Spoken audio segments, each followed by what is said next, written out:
ایک بات آپ نے اس گفتگو میں کہی کہ اگر ہمارے پاس طاقت ہوگی تو پھر ہم حملہ کریں گے، پھر ہم درخواست کیوں کریں گے کہ بھئی آپ ہمارے پیغمبر کی عزت کریں؟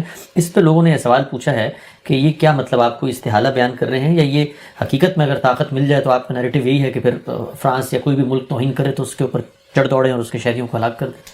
نہیں بھائی، جو بات میں نے کہی وہ یہ کہی تھی کہ مسلمان جس طریقے سے سوچتے اور رد عمل ظاہر کرتے ہیں اور یہ خیال کرتے ہیں کہ اب ہم منوائیں گے لوگوں سے، تو یہ منوانے کا رجحان یا منوانے کی ذہنیت، اس کے لیے طاقت بڑی ضروری ہوتی ہے۔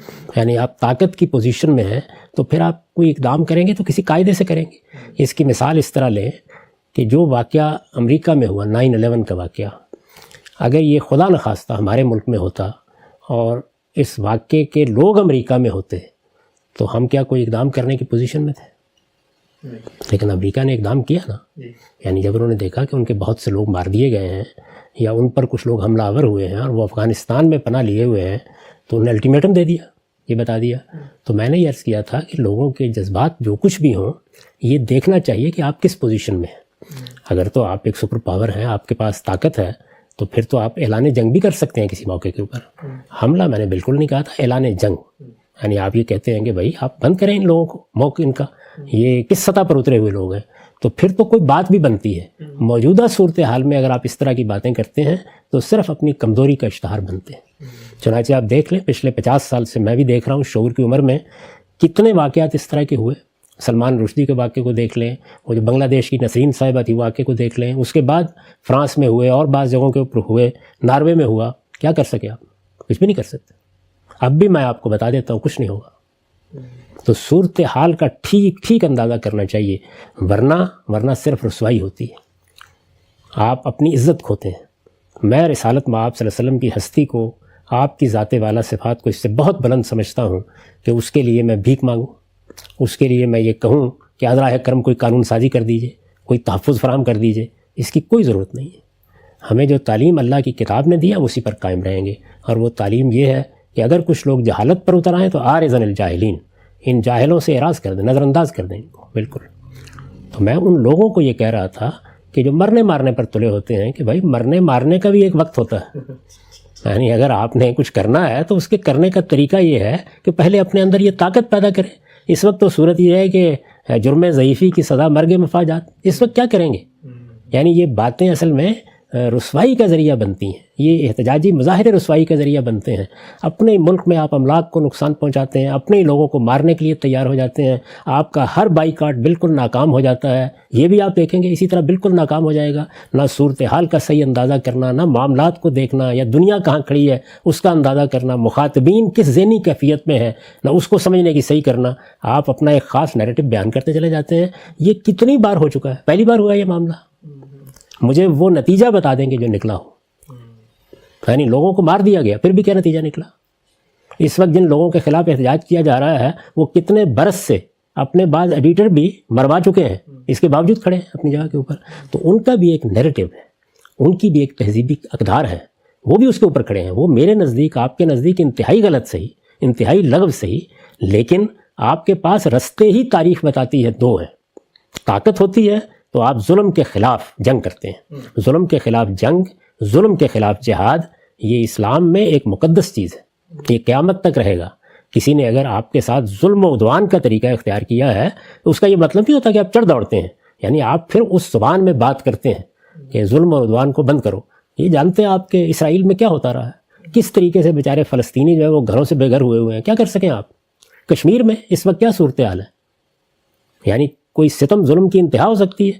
ہم لوگوں کو یہ کوئی 7-8 مہینے بسر کرنے پڑے ہیں قید میں کووڈ کی وجہ سے، کیا نتیجہ نکلا ہے؟ کیا دلوں پر اثر ہے، کیا طبیعتوں پر اثر ہے، کس طرح کی بے بسی محسوس ہوتی ہے، اندازہ کریں ان لوگوں کا بھی۔ اس وقت میں اس پہ بحث نہیں کر رہا کہ ان کا اپنا طریقہ ٹھیک ہے غلط ہے، لیکن جو کچھ بھی ہے اس پہ ہم کیا کر سکیں؟ پورا عالم اسلام کیا کر سکا ہے، OIC کیا کر سکی ہے؟ یہ جو بڑے بڑے ہمارے بعض لیڈر حضرات سخت باتیں کر کے اپنا مقام بنانے کی کوشش کرتے ہیں، یہ کیا کر سکیں؟ تو جب ایسا کرنے کی آپ پوزیشن میں نہیں ہو، میں نے اس کو بیان کیا تھا کہ اگر کچھ کرنے کی پوزیشن میں ہوں گے تو پھر اس لب و لہجے میں بات بھی کر لیجئے گا۔ اگر آپ اس پوزیشن میں نہیں ہیں یعنی ایک ظلم ہے نا. یعنی ظلم صرف یہی نہیں ہوتا کہ کوئی آپ کے مال پر حملہ آور ہو جائے, صرف یہی نہیں ہوتا کہ کوئی اپنی جان پر حملہ آور ہو جائے, آپ کی عزت پر, آپ کی آبرو پر حملہ کیا جاتا ہے, آپ کو گالی دی جاتی ہے, آپ کو دشنام کا نشانہ بنایا جاتا ہے, یہ بھی ظلم ہے. اور یہ ایک عام شخص کے ظلم کے بدلے میں بھی آپ کو اقدام کرنے کا حق رکھتے ہیں. لیکن سوال یہ ہے کہ کیا آپ اس پوزیشن میں ہیں؟ نہیں ہیں تو یہ بار بار کیا کرتے ہیں؟ یہ میری رسوائی ہے, یعنی اس کے سوا کچھ نہیں ہے. تو میں بہت درد مندی کے ساتھ یہ عرض کرتا ہوں کہ صرف دو راستے ہیں. اپنے اندر طاقت پیدا کیجئے, جب وہ ہو جائے گی تو طاقت کی زبان میں بات کر لیجئے گا. کس کے خلاف؟ ظلم کے خلاف. صرف اللہ تعالیٰ کے قانون میں ظلم کے خلاف جنگ کی اجازت ہے, اور وہ منظم طریقے سے ہوتی ہے, وہ ریاست کی سطح پر ہوتی ہے, وہ اس طریقے سے لوگوں کو بھیجنے اور اشتعال دلانے سے نہیں ہوتی. یہ چیز اسلام کے لیے سخت نقصان کا باعث بنتی ہے, اس کی دعوت کے لیے نقصان کا باعث بنتی ہے. اس طرح کے لوگوں نے اپنے اس طرز عمل سے اسلام کو دہشت گردوں کا مذہب بنا کے پیش کرنا شروع کر دیا ہے. یعنی اس میں مغرب کے ساتھ مکالمہ بہت مشکل ہو گیا ہے, دعوت پہنچانا مشکل ہو گیا ہے. وہ لوگ کہ جو مغربی ملکوں کے اندر بہت کچھ کام کر سکتے تھے, ان کے مواقع کھوئے جا رہے ہیں. تو یہ کوئی طرز عمل ہے؟ اس کے پیچھے کوئی منطق ہے, کوئی عقل نظر آتی ہے؟ آپ نے کوئی اقدام کرنا ہے تو پیغمبر بھی وقت پر اقدام کرتے ہیں. قرآن مجید صحابہ کرام کو کہہ رہا ہے مکے میں کفوا ایدیکم علی القتال, ابھی بند رہو اس معاملے میں, وقت آئے گا تو بتایا جائے گا. تو ظلم اور عدوان کے خلاف جنگ کی جا سکتی ہے, لیکن جب آپ کے پاس طاقت ہو, جب آپ اس سطح پر پہنچ جائیں کہ جہاں آپ کسی کو الٹیمیٹم دے سکیں, اپنی بات منوا سکیں. اور پھر عرض کر دوں کہ ظلم اور عدوان کے خلاف اس کے سوا جنگ کی اجازت نہیں ہے. تاہم جب یہ صورتحال نہ ہو تو پھر کیا کرنا چاہیے؟ پھر آرزن الجاہلین. پھر قرآن مجید نے یہ بتایا ہے کہ جو آدمی جہالت پر اترا ہوا ہے اس سے منہ موڑو, اسے نظر انداز کر دو. اس کا بہترین جواب نظر انداز کر دینا ہے. وہ اپنی موت آپ مر جائے گا. ہم تو اس طرح زندہ کر کے ہیرو بنا دیتے ہیں, اور حاصل کیا کرتے ہیں؟ نہ اس سے پہلے کچھ حاصل ہوا ہے, کسی احتجاج سے کچھ حاصل ہوا ہو, اچھا آپ سفیر واپس بھیج دیں پھر کیا ہو جائے گا؟ تعلقات توڑ لیں پھر کیا ہو جائے گا؟ آپ 10 دنوں کے بعد دوبارہ عزت مآب کے سامنے ہاتھ جوڑ کر کھڑے ہوں گے. اپنی حیثیت کو سمجھنا چاہیے اور وہ باتیں کرنی چاہیے جو قابل عمل ہوتی ہیں. پیغمبروں کا اسوہ یہ ہے کہ ان کے پاس طاقت ہوتی ہے تو وہ ظلم کے خلاف جنگ کرتے ہیں, جہاد کرتے ہیں. رسول اللہ نے کیا ہے, دوسرے پیغمبروں نے کیا ہے, قرآن نے اس کو بیان کیا ہے. اور اگر نہیں ہوتی تو وہ جاہلوں سے اعراض کرتے ہیں اور اپنی بات استدلال کے ساتھ کہتے رہتے ہیں. اس میں اللہ تعالیٰ نے بھی قرآن میں یہ کہا ہے کہ استہزاء کرنے والے, تضحیک کرنے والے, مذاق اڑانے والے, آپ کو ان کی جواب دینے کی کوئی ضرورت نہیں ہے, اللہ اس کے لیے کافی ہے. تو معاملات کو پھر اللہ پر چھوڑ دیا جاتا ہے. اللہ تعالیٰ نے تو اپنے پیغمبروں کو جب ان کے پاس طاقت نہیں تو قوموں کے عذاب کی تکلیف بھی نہیں دی. صالح کی قوم, لوط کی قوم, وہاں اللہ تعالیٰ کا فیصلہ آیا. یہاں بھی اللہ کا فیصلہ آ جائے گا اگر آپ صبر کے ساتھ اپنی بات کہیں, دعوت پیش کریں, قرآن کو بیان کریں, اللہ کی کتاب پہنچائیں, رسول اللہ کی سیرت بیان کریں, اور یہ بھول جائیں کہ کسی آدمی نے یہ حماقت کی ہے. وہ اپنی جہالت میں اپنی موت خود مر جائے گا. کوئی ضرورت نہیں اس پر کسی نوعیت کا رد عمل ظاہر کرنے کی. یہ جو رد عمل اس وقت فہرست بنا کے لوگ ظاہر کر رہے ہیں بالکل بے معنی ہے, بالکل بے سود ہیں, اس کا کچھ حاصل نہیں ہوگا. آپ رسوا ہو کے خاموش ہو جائیں گے. میں 10 مثالیں دے سکتا ہوں, اس سے پہلے یہی ہوتا رہا. ہم سب یہ جو لوگ اس وقت مثلا احتجاج کر رہے ہیں وہ یہ تو جانتے ہیں کہ ان کے پاس طاقت نہیں ہے. ظاہری بات, طاقت ہوتی تو کب کا حملہ کر چکے ہوتے. ان کا نقطہ نظر یہ ہے کہ چلیں طاقت نہیں ہے, ہم مجبور ہیں, اور ایک واقعہ ہو گیا. اس واقعے کو جب ہم نے حکومتوں کے سامنے رکھا, وہاں کے جو ریاست ہے, وہاں کے جو ارباب اقتدار ہیں, انہوں نے کوئی رد عمل نہیں دیا, تو کم سے کم ایک پیسفل سائلنٹ احتجاج تو ہم کر سکتے ہیں نا, ان کی چیزوں کا بائیکاٹ کر کے. بائیکاٹ کریں گے تو معاشی لحاظ سے ان کو دھچکا پہنچے گا. جب معاشی لحاظ سے دھچکا پہنچے گا تو وہ بھی نظر ثانی کریں گے کہ اس طرح کے نامراد لوگوں کو ریاستیں جو ہیں وہ کیوں پروٹیکٹ کرتی ہیں. تو میرا سوال آپ سے اس ضمن میں یہ ہے کہ اگر مثلا ہم پیٹرول پمپ بند کر دیں اپنے ملک میں, دکانیں ان کی لپسٹک بسکٹ نہ کھائیں, تو اس سے ہم ایک میسیج تو ان کو دے سکتے ہیں بائیکاٹ کر کے. تو اس پہ پھر کیا اعتراض ہے؟ کوئی میسیج نہیں جائے گا. آپ کی کوئی حیثیت ہی نہیں. آپ کے یہ اقدامات پیمانی ہو کر رہ جائیں گے. آپ اپنے لوگوں کا نقصان کریں گے, آپ اپنی معیشت کو برباد کر بیٹھیں گے. کوئی حیثیت نہیں ہے. اور یہ بھی بالکل غلط مقدمہ ہے جس کو آپ نے بیان فرمایا ہے کہ ہم نے بہت کہا. وہ اس طرح کے لوگوں کو, ان کی اپنی اقدار ہے, وہ کہتے ہیں ہمارے یہاں آزادی رائے ہے, سیدنا مسیح کا کارٹون بنا دیا جائے, ہم اس پر کوئی تردد ظاہر نہیں کرتے. آپ اس نقطہ نظر کو بدلنا چاہتے ہیں تو پہلے کام کیجئے. جب کوئی شخص کسی نقطہ نظر پر کھڑا ہوتا ہے تو اس سے مکالمہ کیا جاتا ہے, اس سے بات کی جاتی ہے, اس سے استدلال کیا جاتا ہے. اسی لیے میں نے پچھلی دفعہ یہ کہا تھا کہ جب ہم استدلال کرتے ہیں تو اصل میں دوسرے کی تعبیر کو, نقطہ نظر کو بدلنے کی صحیح کرتے ہیں. اگر آپ کو بحیثیت قوم بہت شوق ہے بائیکاٹ کرنے کا تو پھر میں مشورہ دیتا ہوں ان چیزوں کے بائیکاٹ سے, وہ فلاں جگہ سے آپ نے پیٹرول نہیں لینا, فلاں جگہ سے یہ نہیں کرنا. پھر مسلمانوں کو اپیل کیجیے کہ سارے کے سارے جو دنیا کے مسلمان ملکوں سے ہیں واپس چلے جائیں. اصل بائیکاٹ تو یہ ہوگا نا، یعنی مغربی ممالک کو چھوڑ دیں، واپس چلے جائیں، کریں اپیل. آپ اس پوزیشن میں بھی نہیں ہیں. تو میرے نزدیک اس طرح کی باتیں یہ سوائے اس کے کہ اپنا مزے کا بنوایا جاتا ہے اور کچھ بھی نہیں ہوتا.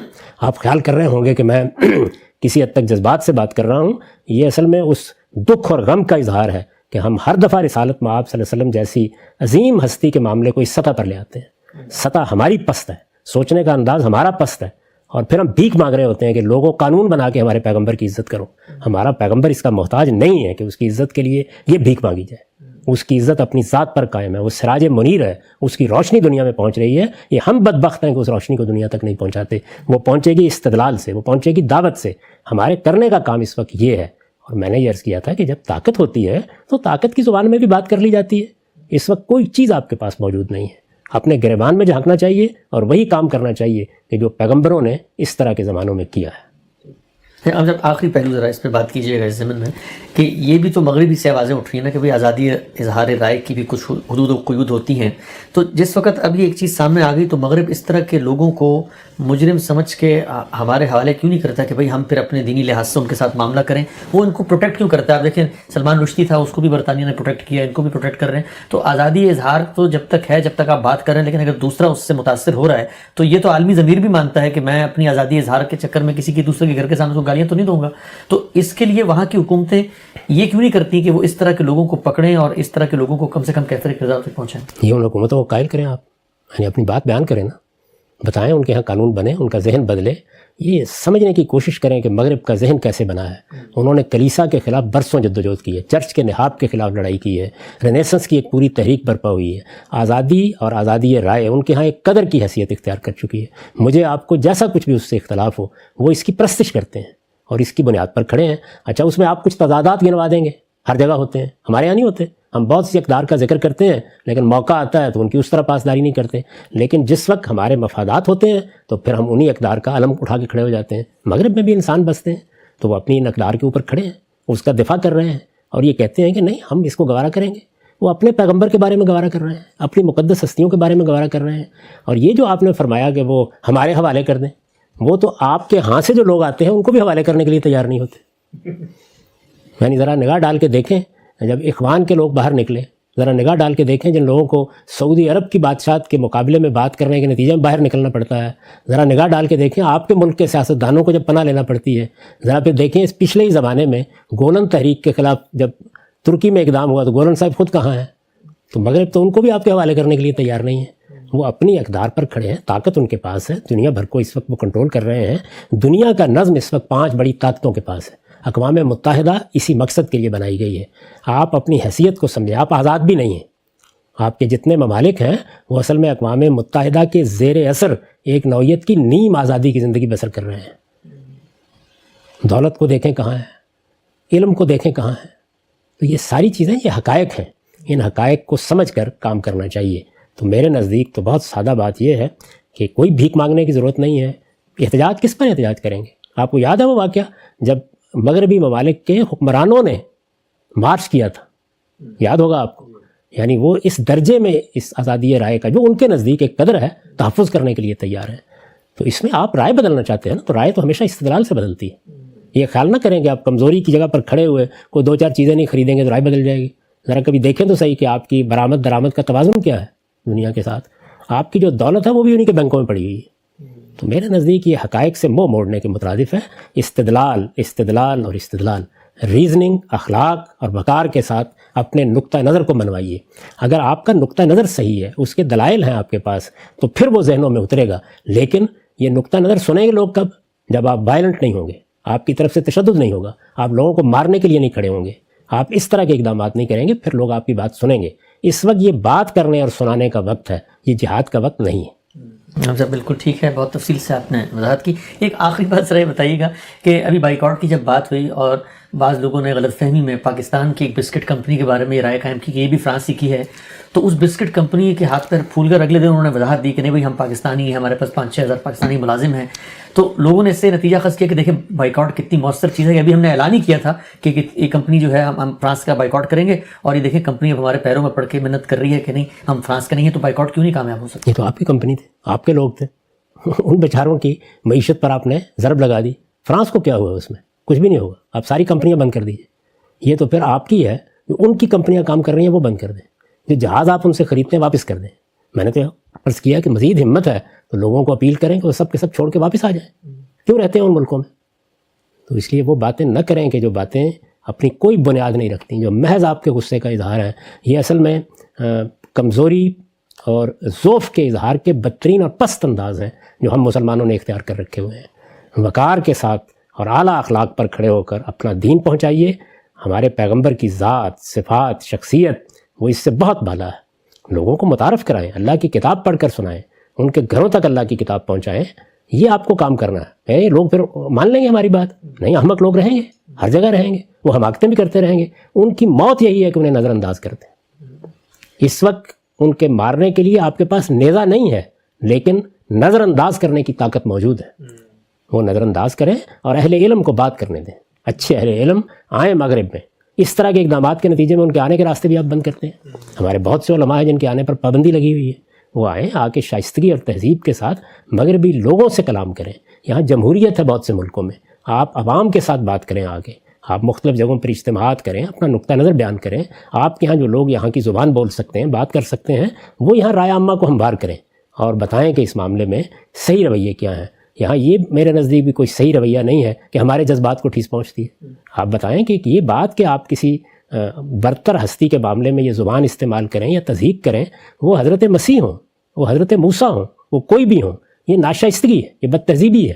آپ ان اصولوں پر بات کریں. اس سے بلند ہو کے بات کریں کہ یہ مسلمانوں کا مسئلہ ہے. میرے لیے تو خدا کے یہ سب پیغمبر برابر ہیں. کہ حضرت مسیح کا کارٹون بنایا جائے تو اس پر مجھے تکلیف نہیں ہوگی. سب پیغمبروں کے بارے میں اس زاویہ نظر کو تبدیل کرنے کی کوشش کی جائے. جب وہ سب پیغمبروں کے بارے میں بدلے گا، سب مقدس ہستیوں کے بارے میں تبدیل ہوگا، تو اس کے اثرات و نتائج ہمارے لیے بھی نکلیں گے. میرے نزدیک صحیح طریقہ یہ ہے. میں اس سے بالکل اتفاق نہیں کرتا. ہم سے بعض لوگ یہ بھی کہتے ہیں کہ مسلمان اس معاملے میں تو بڑے حساس ہیں، یقینی طور پر ساتھ محمد صلی اللہ علیہ وسلم کی کوئی ناموس کے اوپر حملہ آور ہو، لیکن ان لوگوں یا خود اپنے ہی ملکوں میں جو مختلف فرقے ہیں ان کی بھی کچھ مقدس ہستی ہیں. ممکن ہے وہ جھوٹے ہوں، کذاب ہوں، غلط ہوں، لیکن ہم بھی تو ان کے بارے میں یہی لب و لہجہ، یہی زبان استعمال کرتے ہیں جس پر ہمیں دکھ ہو رہا ہوتا ہے. جی ہاں، مسلمان ہمیشہ سے اس طرح کی منافقتوں میں مبتلا رہتے ہیں. آپ کو شاید میری بات گراں گزرے، لیکن واقعہ یہی ہے.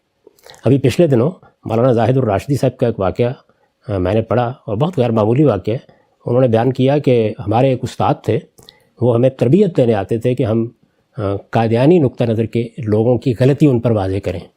تو جوانی کے زمانے میں انہوں نے مجھ سے کہا کہ اچھا اب تم تقریر کرو. تو میں نے تقریر کرتے ہوئے ایک نہایت ہی ناشائستہ تعبیر اختیار کی. وہ شائع ہوئی ہے، آپ اس کو دیکھ سکتے ہیں. کیا الفاظ تھے میں نہیں دہرانا چاہتا اس کو. تو استاد جو دیوبند کے ایک بڑے عالم تھے، انہوں نے میرے کندھے پر ہاتھ رکھا، مجھ سے یہ کہا کہ وہ بھی اپنی قوم کے بڑے ہیں، اس لیے یہ لب و لہجہ تمہیں نہیں اختیار کرنا چاہیے. تو آپ جس چیز کی توقع دوسروں سے کرتے ہیں، اپنے لب و لہجے، اپنے انداز میں بھی ذرا ایک نگاہ ڈال کے دیکھیے کیا کرتے ہیں آپ. یہ زیر بحث نہیں ہوتا کہ آپ کسی کو کیا سمجھتے ہیں. اصل چیز یہ ہے کہ جس شخص کے بارے میں، جس شخصیت کے بارے میں آپ بات کریں، دوسرے اس کو کیا سمجھتے ہیں. تو اگر آپ نے اخلاقی اصولوں پر بات کرنی ہو، میرے نزدیک مغرب کے لوگوں سے دونوں پہلوؤں سے بات کرنے کی ضرورت ہے. یعنی اس پہلو سے بات کرنے کی ضرورت ہے کہ اپنے اندر یہ تہذیب پیدا کرو. تمہاری تہذیب نے، معاشرت نے اگر پیغمبروں کے بارے میں اس طرح کی گفتگو کرنے کی تمہیں تربیت دی ہے، تو یہ ایسے ہی ہے کہ جیسے ایک آدمی ناشائستگی سے اپنے باپ کے بارے میں غلط گفتگو کر رہا ہو، تو میں پہلے اس کی غلطی اصول میں واضح کروں گا نا، یا پہلے مرحلے میں یہ کہوں گا کہ میرے جذبات اس سے ہٹ ہو رہے ہیں. پھر دوسری بات یہ کہیں گے کہ اگر تمہیں اس کی تمیز نہیں ہے یا اس چیز کو تم نہیں سمجھ رہے، تو کم سے کم دوسروں کے جذبات کا خیال رکھو. یہ دونوں باتیں اپنی ذات میں بہت قوی باتیں ہیں. ان کے پیچھے استدلال کی قوت ہے. یہ انسان کے اخلاقی مقدمات پر مبنی ہے. تو جن لوگوں کے پاس اللہ نے وسائل دیے وہ آئیں اور مغرب میں، فرانس میں جائیں، دوسری جگہوں پر جائیں، عام لوگوں سے بات کریں. اس سے دین پہنچے گا، اس سے پیغمبر کی سیرت پہنچے گی. اور اس چیز کو نظر انداز کر دیں کہ اس عرصے کے دوران میں اس طرح کے احمق کیا باتیں کرتے ہیں اور کیا باتیں نہیں کرتے. اور میرے نزدیک میں پھر بہت ادب کے ساتھ یہ عرض کروں گا کہ رسالت مآب صلی اللہ علیہ وسلم کی ہستی اس سے بلند رہنی چاہیے کہ ہر 5-7 سال بعد ہم یہ بھیک مانگیں اور پھر اس کے بعد اطمینان کے ساتھ خاموش ہو کے بیٹھ جائیں.